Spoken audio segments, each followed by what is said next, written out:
Okay, welcome to round 5, sorry. Kyoto Yamigiwa plus Miyabi layout. So it's going to be a bit of a difficult layout to do, but let's kick this off in that awesome damn livery. Alright, so as usual, this is equal track conditions, 0 wind. So first corner coming up, looking for this 50-meter board on the right here. So this track, it is important to use all the width. Curves make a massive difference. I have -2 to the front brake bias here for the NSX. Let's go. Little dab of the brakes, about 50% here, and then you kind of just trail backing to control the oversteer and just watch the throttle inputs. So you want to kind of get it tucked in here and keeping it to the left, and you can see here if you start to understeer, just lift that throttle just to 90%. Just keep, yeah, like it's a fine balancing act all around this track. All the track limits, full throttle up the hill here. Just important note here, you don't want to bounce your car around, so make sure you kind of get off the ripple strips before they hit the end, because there's a bit of a divot, can make the car bounce, say, a car width to the left.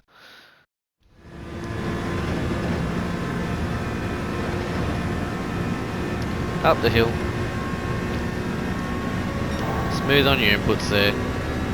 Again, here I use the start of the curb on the right or the 50-meter board.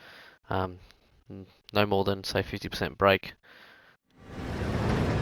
Just controlling that oversteer. Gentle on your throttles. So what again you want to hear is have a more later apex. You want to start tucking in further and further. You'll see where it tightens off right at the end, especially if you've done a few laps. That's like your key point to hit the apex. Due to glitching like a year ago, if you go left of the white strip on the curb there, there's a chance of actually getting too much grip and it flings you out to the left. Because it was an old exploit there apparently. So just make sure if you're tucking in nice and close, just modulating your throttle. Right about here is kind of like, when I get on the curb, getting a better run down the hill.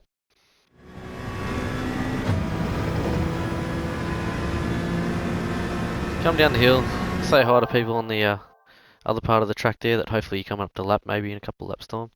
Down the hill, so between the white line just on my left here and the next one, so probably, that's 100 metres, so about 120 metres. So just before it goes flat, on the brakes, hard there, in a straight line, trail brake in, getting it tucked in.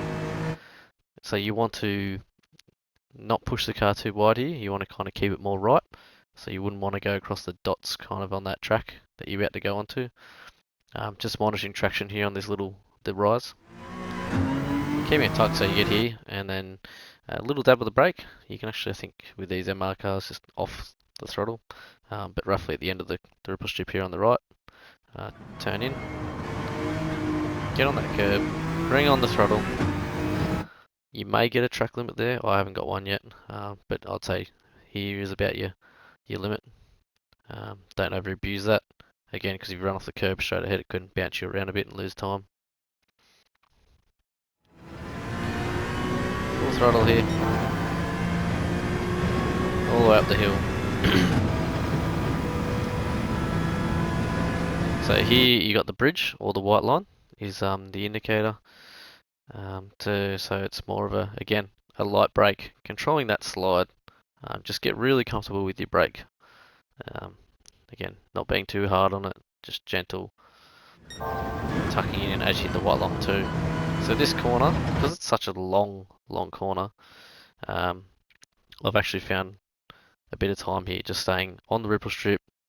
You'll watch the throttle input just stays at say 80 to 100%, just balancing it. If you're full throttle and you do like the other big hairpin, if you tuck your left wheels down that onto the grass, you can grip and go straight into that wall. So it's just a balancing act. Starting to stop off, and then as soon as you know you can make this apex, this curb on the outside, go for hell.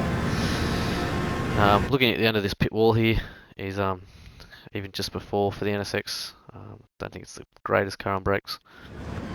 Full on the brakes, getting in, kind of making like a yeah, midpoint here to have a very late apex to help you further on.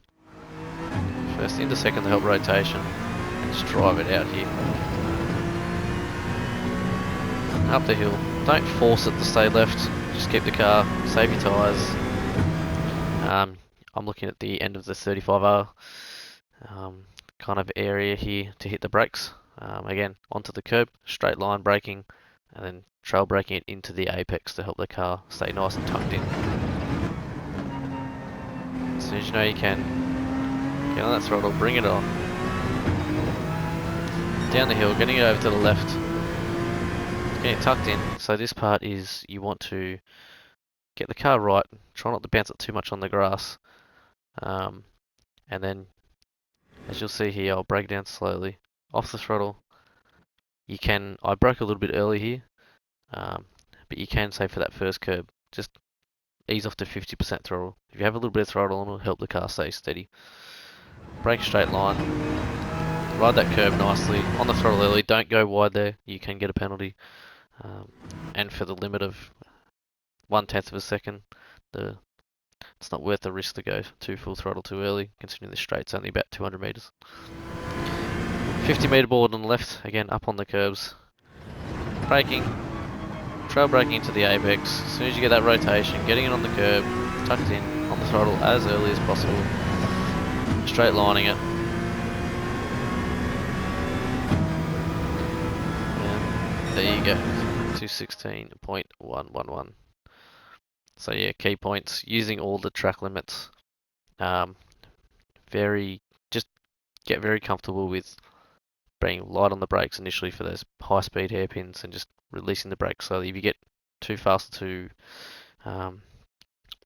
too slow off the brakes is probably okay, but too fast off the brakes, the car will jump into more of an oversteer slide. So you just want to keep control of that. Again, I'll do a fast lap without me talking. Pay particular attention, to those inputs. And yeah, good luck. This is going to be a tricky one.